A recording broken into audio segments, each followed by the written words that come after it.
இதை ஓடிச்சோம்னா ஒரு சொட்டு பால் வரும் பாருங்க. இந்த பாலை மருவு உள்ள இடத்துல எங்க தொட்டு வச்சாங்கனாலும் மருவு வந்து தன்னால புடிங்கி கீழே விழுந்துடும். உங்களுக்கு எந்த தொந்தரவும் பண்ணாது. இதனுடைய தன்மை என்னன்னா எந்த ஆறாத புண்ணையும் ஆற வைக்கும். அரைச்சு புண்ணு மேல வச்சு கட்டும் போது. ஐயா வணக்கம் ஐயா. வணக்கங்கய்யா. ஐயா உங்களுடைய கையில இருக்கிற மூலிகையின் பேர் என்ன ஐயா? அம்மன் பச்சரிசின்னு பேரு. அம்மன் பச்சரிசி. சொல்லுங்க ஐயா, இதுல இருந்து மக்களுக்கு தேவையான தகவல் என்ன சொல்ல போறீங்க? இதை அரைச்சு உள்ள சாப்பிட்டோம்னா பல வகையான நோய்களை குணப்படுத்துது. பல வகைனா என்னென்ன வகைன்னு ஒண்ணுன்னா சொல்லுங்களேன். ஒரு வாத நோயை குணப்படுத்தும். வாதம் நோய் உள்ளவங்களுக்கு எப்படி சாப்பிடணும்? அரைச்சு வெறும் சுடுதண்ணில சாப்பிடணும். பித்த நோயையும் குணப்படுத்தும். பித்த நோய்க்கு அரைச்சு பால் சக்கரை போட்டு உள்ள சாப்பிடலாம். ரெண்டாவது இதனுடைய தன்மை என்னன்னா எந்த ஆறாத புண்ணையும் ஆற வைக்கும்.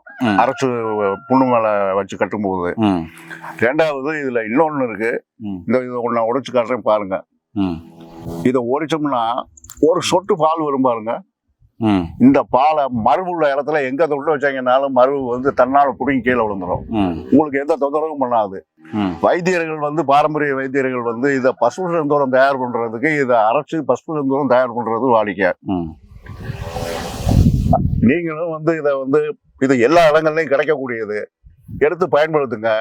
உடம்புல பலகீனமா இருக்கிறவங்க இதை அரைச்சு உள்ள சாப்பிட்டீங்கன்னா பால்லையோ அல்லது சுடு தண்ணியிலையோ சாப்பிட்டீங்கன்னா பலகீனம் போகும். ரெண்டாவது இது கர்ப்பப்பையை வலுப்படுத்தும். அடுத்து இதுல வந்து இதனுடைய இலை இந்த இந்த இருக்கு பாருங்க. இதை இப்படியே புடிங்கி சாப்பிடலாம். போடுங்க வாயில. நான் சாப்பிட்டுருக்கேன். நான் நிறைய சாப்பிட்டுருக்கேன். அரிசி மாதிரி தான் டேஸ்ட் இருக்கும். கம்பு ரொம்ப இலை இதுல கம்பு இருந்துச்சுன்னா எப்படி இருக்கும்? அந்த கம்பு மாதிரியே டேஸ்ட் வரும். இன்னும் பாருங்க, மறுபடியும் சாப்பிட்டுக்கிறேன். பிஞ்சு கம்பு சாப்பிட்டோம்னா எப்படி இருக்கும்? அதே டேஸ்ட் இருக்கும். ஓகேங்கய்யா, சாப்பிடலாம் தாராளம். இது சாப்பிட்றதுனால என்னென்ன நன்மைகள் ஏற்படும் உடம்புல? உடம்புக்கு தேவையான சத்தை கொடுக்கும். உடம்புல வாத நோய் இருந்தா வாத நோய்க்கு சுடுதண்ணில சாப்பிடுங்க. பித்த நோய் இருந்ததுன்னா பால்ல சாப்பிடுங்க. சிலத்து நோய் இருந்ததுன்னா இதோட சேர்த்து மிளகு சேர்த்து சாப்பிடுங்க. சாப்பிட்டா கண்டிப்பா வந்து ஒரு ரொம்ப நாள் பிரச்சனையா இருந்தாலும் ஒரு வாரத்துக்குள்ள குணப்படுத்தக்கூடிய ஒரு பச்சளை. ஓகேங்கய்யா. ஐயா இது மறு உள்ளவங்களுக்கு எப்படி உதவுதுய்யா? இந்த பால் இந்த பாருங்க, இதை இப்படி புடுங்கினீங்கன்னா செடியோட கீழே வச்சுக்கிட்டே புடுங்கினீங்கன்னா இப்படி பால் ஒரு சொட்டு வரும். இதுல ஒரு சொட்டு இருக்கு, இதுல ஒரு சொட்டு வரும். அதான் மருவு இருக்கிறடா எந்த இடத்துல இப்ப சிலருக்கு மூஞ்சியில எல்லாம் பாத்தீங்கன்னா இப்ப மருவு இருக்கும், கருப்பு கருப்பா இருக்கும். அதுல இப்படி தொட்டு வச்சீங்கன்னா போதும். இந்த மாதிரி தொட்டு வச்சீங்கன்னா போதும், மருவு தன்னால புடுங்கி வந்துடும். இது எவ்வளவு நாள் தொடர்ந்து அந்த மருந்து இடத்துல வைக்கணும்? அது விழுகிற வரைக்கும் வைங்க. ஏன்னா ஒவ்வொருத்தருக்கு சின்னதா இருக்கும், ஒவ்வொருத்தருக்கு பெருசா இருக்கும். இதனால எந்த தொந்தரவும் வராது. தாராளமா வைக்கலாம். என்ன நேயர்களே, இந்த மூலிகை பேர் வந்து அம்மன் பச்சரிசி. ஐயா சொன்ன மாதிரி இது ஏன் அம்மன் பச்சரிசின்னு பேர் வந்துச்சுன்னா அந்த பச்சரிசி மாதிரி டேஸ்ட் இருக்கும். இதை சாப்பிட்டீங்கன்னாவே ரொம்ப நல்லா இருக்கும். இது வெள்ளையா பால் வரும். இந்த பால் ரொம்ப மருத்துவ குணம் வாய்ந்தது.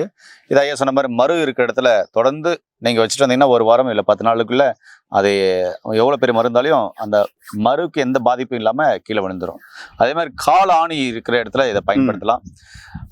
குழந்தை இன்மையினால கஷ்டப்படுறவங்க, குழந்தை பேர் இல்லாதவங்க இது ஒரு கைப்பிடி பிடுங்கி இதோடு சேர்த்து இளந்த இலை ஒரு கைப்பிடி பிடுங்கி 2 பல்லு பூண்டு வச்சு ஒரு 7 மிளகு வச்சு நல்லா அரைச்சி அம்மியில் அரைச்சி உதிரப்போக்க போகிற ஃபர்ஸ்ட் நாள், 2வது நாள், 3வது நாள், 4வது நாள், 5வது நாள், 6வது நாள், 7வது நாள் தொடர்ந்து 7 நாளில் காலை வெறும் வயிற்றில் பழைய கஞ்சி தண்ணி இருக்கு இல்லைங்களா, பழையதுன்னு சொல்லுவாங்க இல்லையா, அந்த கஞ்சி தண்ணியில் வெறும் வயிற்றில் சாப்பிட்டு அந்த 7 நாளும் பத்தியே இருக்கணும்.